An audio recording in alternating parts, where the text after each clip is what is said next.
is Sazerac rye. It's a good cheap rye, but quite good. Can't be that cheap. It's got a cork. Fair enough. It's like $35, but so I shall be joining you in the festivities today. Alrighty. Cheers, my friend. L'chaim. Happy New Year. Happy New Year to you. Looking forward to another year of great conversations and extolling the joys of superhero universes to provide us an avenue to talk about our own philosophies and become better as people. Our modern gods to make us better people. Indeed. Indeed. All right.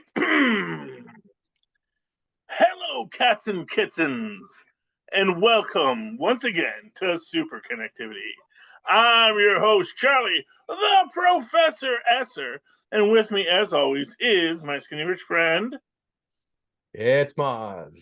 Welcome, Mozz, to the first episode of 2023 of Superconnectivity. And Happy New Year's to all of you out there. Hope you all are on your way to a wonderful, productive, wonderful, and happy New Year.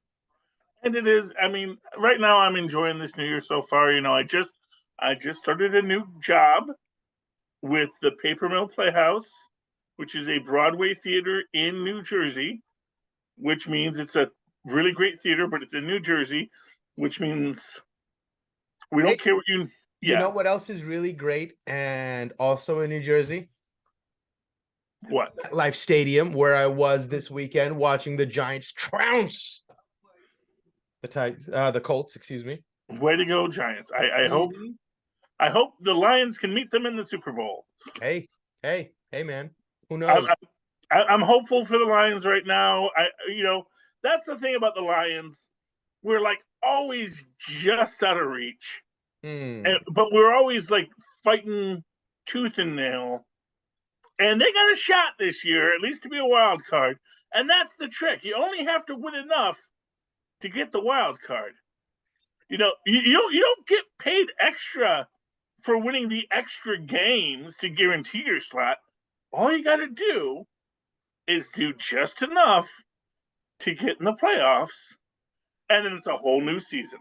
So you're telling me there's a chance? There's a chance. There's a real chance. I mean, we get a chance every couple of years, and we've gotten to the playoffs a couple of times, and it's really exciting for the Lions because we know never to get our hopes up. We know that it is all a line; it'll all fall apart soon enough. But you know what? It makes us happy, Mozz. Yeah. Just to imagine what the world could be if we could just move forward and win ourselves that Super Bowl. You know, and actually, you know, that's the curse of the Lions. They actually do have a curse. They have a curse placed on them by one of their guys who got traded after they won the World Championship the year before the Super Bowl. Oh, wow. Yeah, the year before the Super Bowl, the Lions won the World Championship. Huh. And that was the year before they rebranded it as the Super Bowl. And they traded like their best player, whose name I forget. But he said, you know what? Lions making a big mistake trading me. They will never win another championship. Because they're making these bad moves, which is a legitimate statement to make. And we have not won one since. And like it used to be like there was a couple other teams that had never won a Super Bowl. It was like the Browns and the Bengals, and just there were a couple teams, and now I think the Lions are the only one left, except for like expansion teams that just showed up. You know, right. We haven't won one either. It's like, okay, man. First time. Yeah, first time.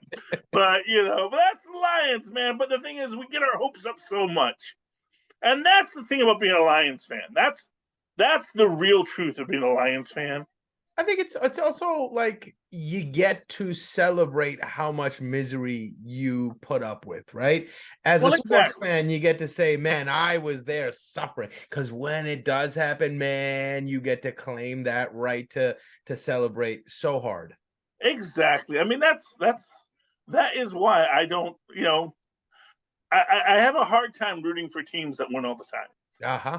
Because at a certain point, you're like, man, you like, didn't you just win this? And it's like, it's good that you're winning. We're very happy that you're winning, but there's no passion involved in rooting for them.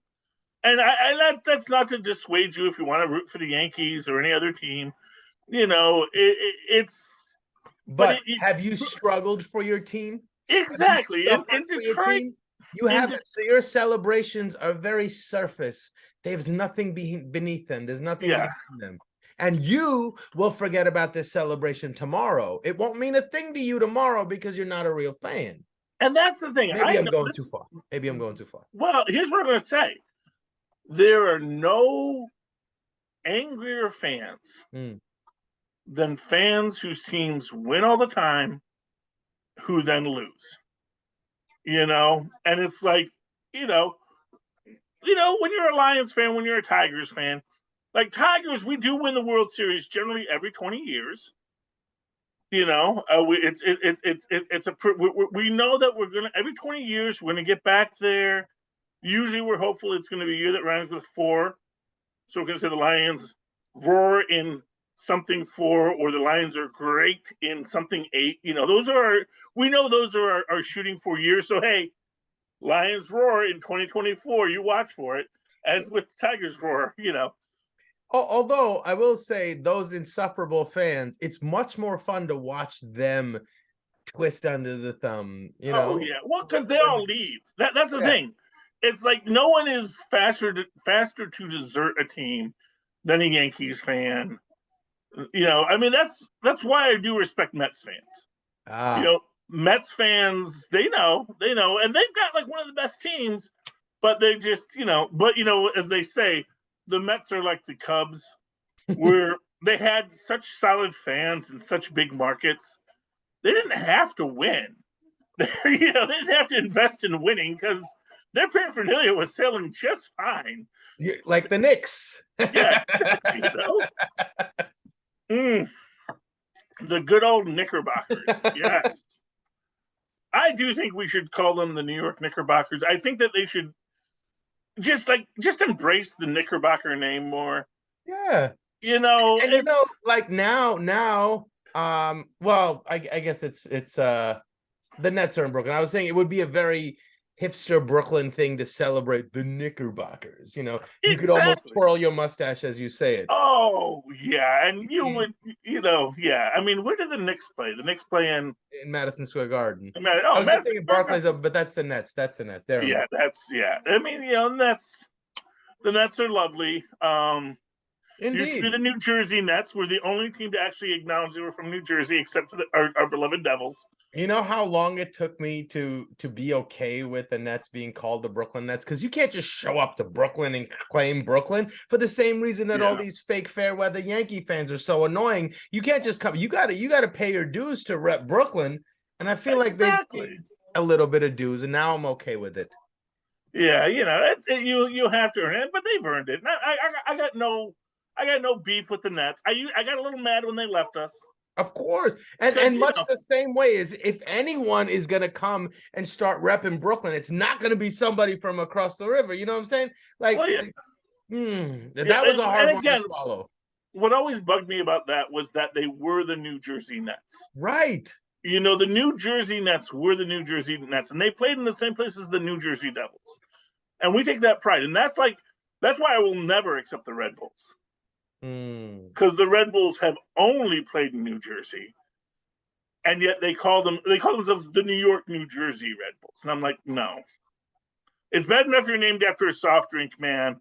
The only thing that could make me respect them is if they decided to call their stadium Pele Stadium, and let's give it up for one of the greatest soccer players in human history. the great Pele, the man who created a film for what's his name, the boxer, Sylvester Stallone. Oh, yeah, that the whole Victory film, and that's called Victory and something else. They rename it every couple of years, but that was actually the Pele film when I was a kid, because it's all about him doing the bicycle kick, and they were all a bunch of POW camp people who have to play the Germans, and then they escape. Oh, beautiful film! It's a great film. It's really one of the few times where Sylvester Stallone really got to act, and he does a great job acting. And he makes this whole point. I'm Italian. Of course, I know how to play soccer. And he does a lot of scenery chewing. He does a lot of improv. I don't know if he does a lot of improv work, but he does a lot of talking as he works, which is really nice. And so that it's a good film, but really Pele was the star of that, because that was before any of the other people in it were stars. And Pele, this was his big break into acting. Wow. And he's fantastic in it. But of course, what most people don't know is that Pele, when soccer was first making its big Major League Soccer, but it actually was called like US, it was something else, but he played for the New York Galaxy. Who did? Pele. What? Yeah, after he was a little older, but he came and he was the star. What? Brazil. What, you did not know that he played for the New York Galaxy? No. Yeah, I mean, it was sort of like when what's his name, Beckham came and played. Yeah, I heard about that, but like for California. Yeah, well, dude, not for nothing. This was like late '70s. You might have been 2 at the time. Wow.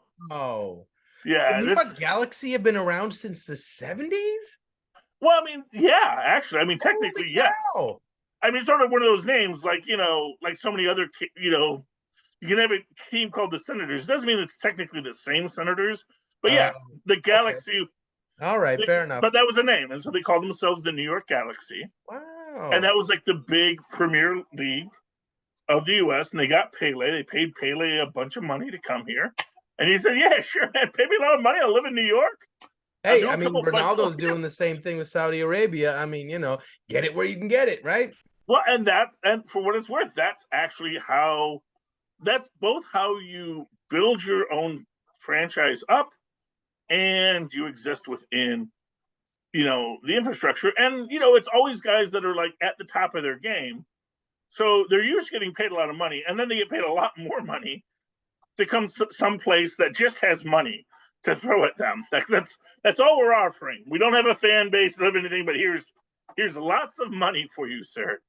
Please come and play your footed ball for us. And so that's a lot of fun. Yeah. Well, that has been Charlie the Professor Esser with sports. Now back to you with the weather, Don. Oh, crazy weather. By the way, speaking of which, we are once again in like the 60s in January. In New Jersey. I'm enjoying it, man, because it was below freezing for a whole week, and now it's nice, and then next week we get to go back. So my advice is enjoy it while you can, man. But I don't know, man. I get really worried every time we have a. I mean, here's the thing. Yes, of course. We get more and more heat waves in the winter, of course, than we used to. And look, I live in a northern climate. Honestly, we could move to a nice temperate tropical zone. And like, oh my goodness, it's 100 in the summer. I'm not going to worry as much. But every so often I'm thinking, well, yeah, okay, it's great that I have a nice shorts day in January. But, I know that's going to come back and bite other people around the world. And ourselves too, for sure. But at the same time, I mean, what measure of control do I have over any of it? I'm not going to let it ruin my day. Yeah, that's true. I mean, and we can't. That's the thing. We have to deal with it, but maybe I should let it ruin my day. Maybe we should all be angry and miserable all the time, but that's no fun. No, there's as always, we can go to our good friends, the Germans. There's a word called Spritzegast. And Spritzegast means when your joy comes at a impending tragedy. So it's like, spite of it or due to it?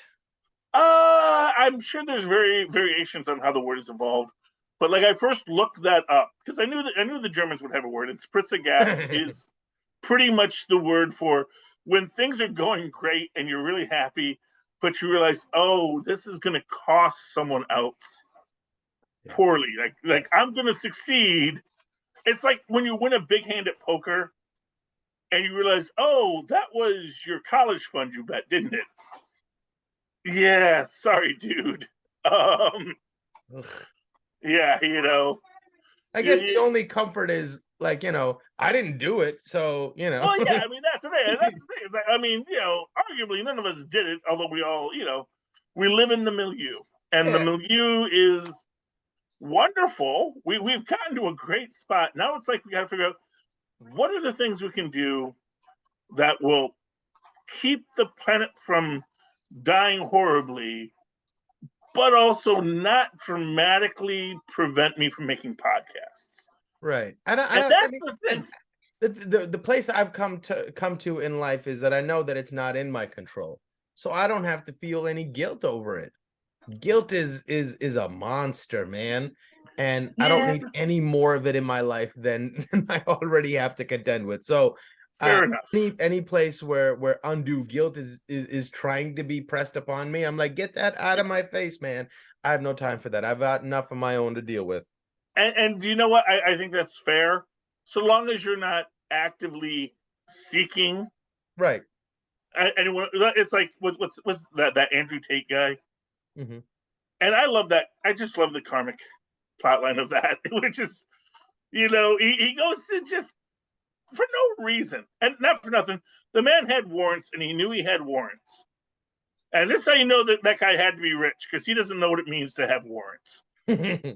It's like in a country where all that means is a check at the end of your dinner, Yeah, well, yeah, until people start looking at you. Right. No, but he's out now, and that thing is behind him already. Yeah, well, we'll see. We'll see how it plays. I mean, either way, I see it. You see, the internet doesn't give you all the information. That's okay. We all got so excited in our Schadenfreude. Another great word from the Germans. I learned that in the office. Yes, we didn't look deeper to learn that. He paid his fines. He got out. Well, I don't know if he paid his fines, but they found out that what was claimed to have happened probably wasn't what it looked like. I don't know. That's who's the guy? The guy who peed on the people. I forget. R. Kelly. R. Kelly, yeah. Mm-hmm. It sounds like some R. Kelly stuff. So it honestly, it was made to sound that way, but I don't think that's what it was at all. Yeah, I mean, yeah, you can pay people to act in a certain way and to do certain things, and not for nothing. I'm not gonna fault anybody's kink if that's your thing. If that gets you across the goal line, I understand it. And I understand that sometimes. We're a family show, so I'm not going to go into it. But sometimes when you're seeing someone suffer, it isn't so much that you want to see them suffer, but you enjoy the visceral experience of suffering in the sense that you want to feel that suffering, it's a very complex emotion. And you can pay a dominatrix, $100 or so, a few bucks a month, and they will more than happily let you explore that experience in a nice, safe, legal way. Which is what his previous controversy was about. Yeah, well, whatever. I'm just saying, don't tweet at Greta Thunberg, because what's the purpose? What's the purpose of making other people mad? Right. If you have that is his only purpose.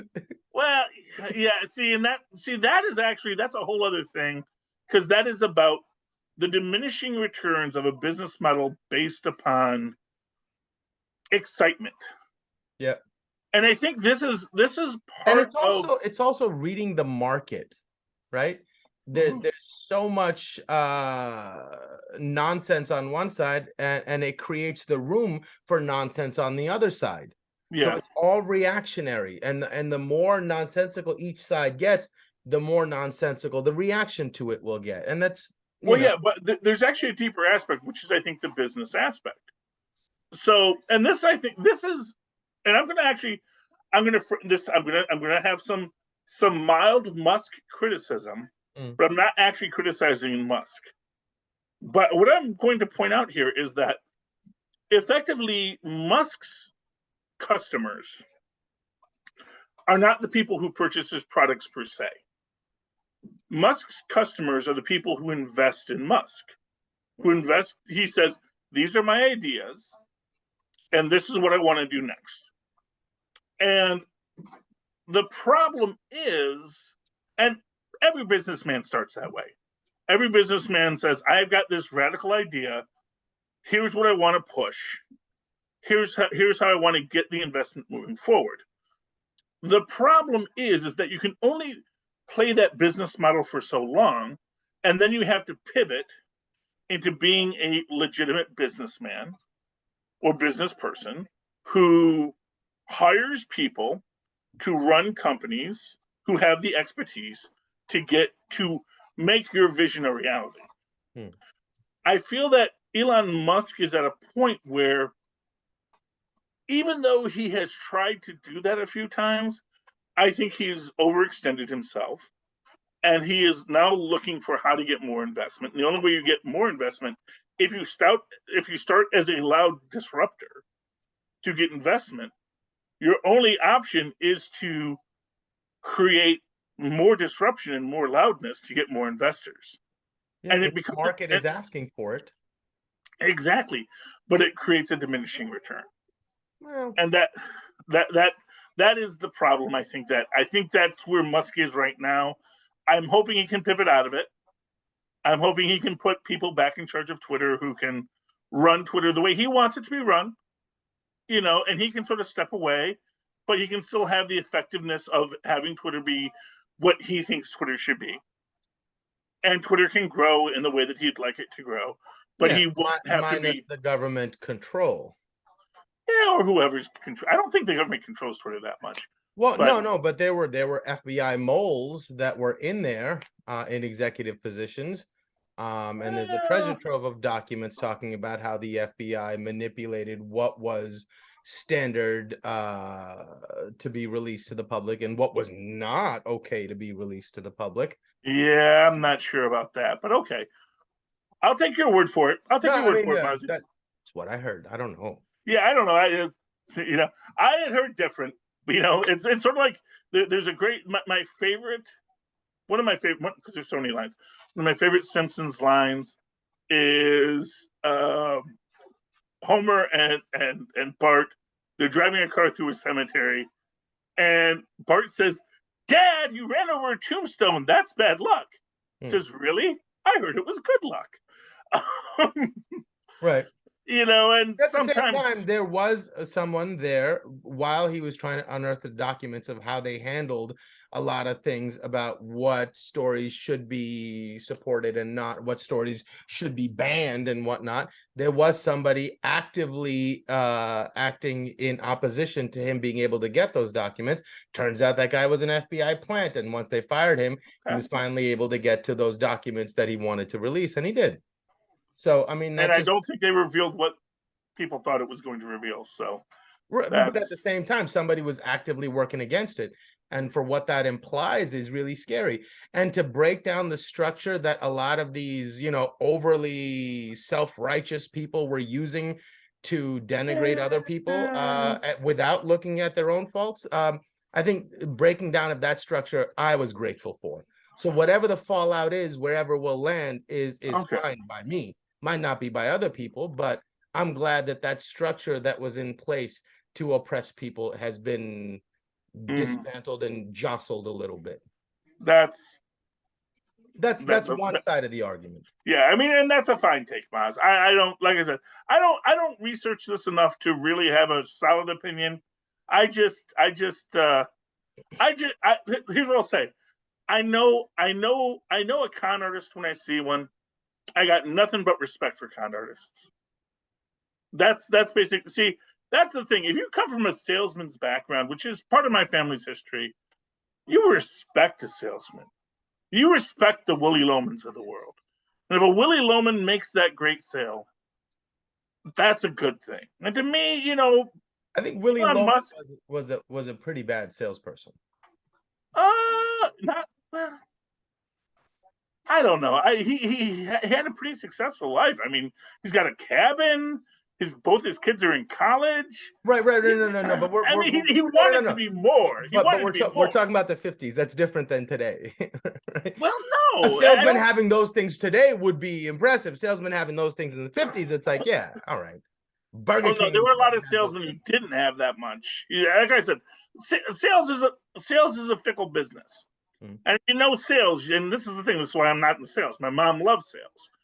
Sales is a great business, but you got to be ready to ride it. And it is a business that's going to have its ups and its downs. And I don't see anything wrong with being a salesperson. But it's just to understand that, a salesperson is a different job than an engineer, than a different job than a builder of bricks and mortar, and you get paid differently and it's a different scale, but you do bring a good thing to the world in being a salesman. So, the deeper Byzantine politics of the world, I don't know. But I will say, I think Musk needs to reframe his sales pitch so that he can get back to selling things that make him money and make the world a better place. He's still doing that. He just launched 114 satellites into the sky the other day. Right? Business is moving on as usual. It's not as bad as his businesses are. He himself has lost a lot of money, but that's okay. Yeah. But that's all ethereal. It's never even real to begin with. What is real is the power to change the discourse. What is real is the power to change the landscape. And you got to pay a price for that. That doesn't come cheap. Mm-hmm. So that's the price. This is true. So we'll see how this podcast ages. Okay, moving right along. Let's actually talk comic books because we've done news, sports, and weather. Let's talk comics. One thing I really want to talk about really quick is the upcoming Coven of Chaos. What's this? Oh, the Wanda. And they got Deborah Jo Rupp to yes. Yeah, well, and this is what's interesting about it. Okay, so, and this is this thing about Westview. And I have been, because I'm from New Jersey, and generally speaking, you don't look to the west in Jersey. You look to the east, because you're looking towards the beautiful ocean and New York City. The west, you're looking at the mountains. You want to go over the mountains. I don't know. Maybe you're going to go to the Poconos.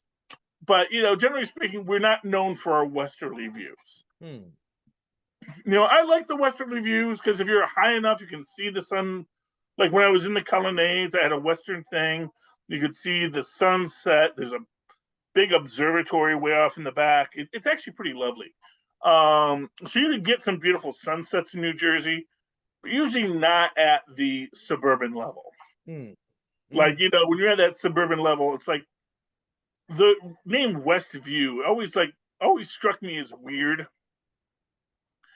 And now we've got like several of the townspeople coming back for Coven of Chaos. And yeah, people say they could just be, just like they were in the first ones. They're just townspeople. So these are just people that are going to be in here. They're going to wander through. They're going to have an episode. It's going to be a scene. But there was another thing, and this is something that some of that new rock stars pointed out, that originally it was called House of Harkness. Oh, the new show. Yeah, the new show was originally going to be titled House of Harkness. And then somewhere along the line, they changed it to Coven of Chaos. So is she taking a back seat, so to speak? Well, not necessarily, because here's the thing. Like the Agatha Harkness story in the comics, and of course you can't always go by what the comics have, but you do have Agatha Harkness in a town called New Salem. And New Salem is the town of the witches who are descended of Agatha Harkness.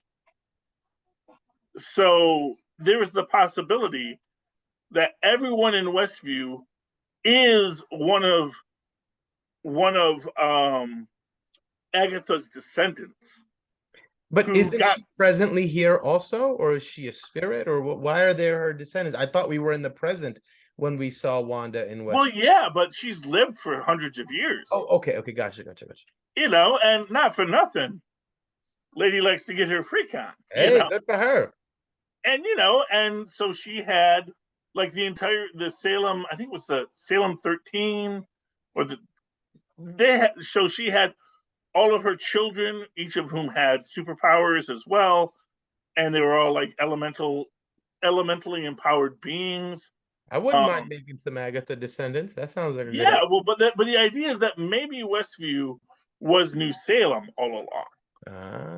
That basically the Vision went there without realizing what it was he was drawn to, probably because the Mind Stone drew him there, and all of this magic of the Mind Stone. Because really, when you think about what the Mind Stone does and what magic is, it's about altering that perception of the mind.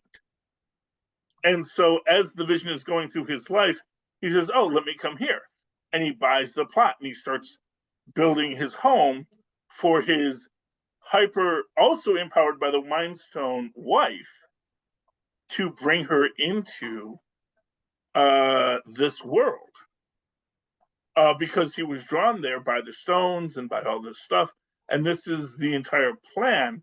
But of course, then his Mind Stone gets ripped out, yada yada yada, and when Wanda does come there, takes over the town, the only witch powerful enough in there is the one who wields the Darkhold, who is Agatha Harkness. The one person who has the Darkhold, who is smart enough not to read it.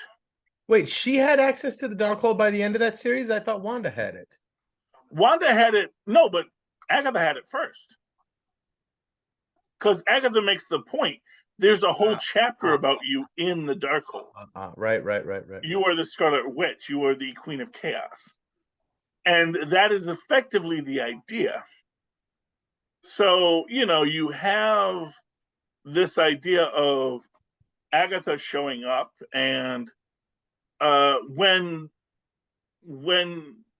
Wanda reverts the town, and then maybe we're actually even going to find out that maybe these people that Wanda was torturing maybe weren't as innocent as we thought.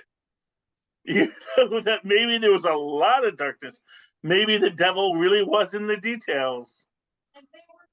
And that's where it's going to... I think that this could be a whole thing, a whole growth of the story. It might be a nice, neat redemption for Wanda. I'm excited to see where it goes. But that's that. All right, Mozz. Any final thoughts on tonight's episode? Do you know what they're doing with the Vision? He's having his own show, right? And we haven't gotten a conclusion to White Vision versus... We don't yet. We don't know what White Vision's up to. He could show up at any time. He might he might show up in Coven of Chaos. He might show up in what do you call it? Secret Invasion. Right, but isn't there a whole Vision show happening as well? Not that I know of. But maybe I misheard. Okay. Anyway, Mozz, people would like to reach out to you, talk to you about these things. How can they find you? Oh, they can email me at mozzmanzor@gmail.com or find me on Facebook under Mozz Manzor. That's MOZZMANZOOR. And likewise, go to Linktree, LINKTRE, LINKTR.EE. /CapesandLunatics to look for all of our merch, all of our shows. You can call us at 38, I forget the number, but it's 38 Capes. And of course, write to me in the old-fashioned email way that our mothers and fathers once did at superconnectivityblog@gmail.com. That's superconnectivityblog, all one word, @gmail.com. And of course, follow me on the Twitter when I live tweet things when I feel like it. At Charlie Esser, that's CharlieEssser. Look for the 2 E's in the middle. For quality. Thank you, Mozz. Thank you for joining us once again this week. Dear friends, please come back again next week and super connect with us again. Good night. Okay.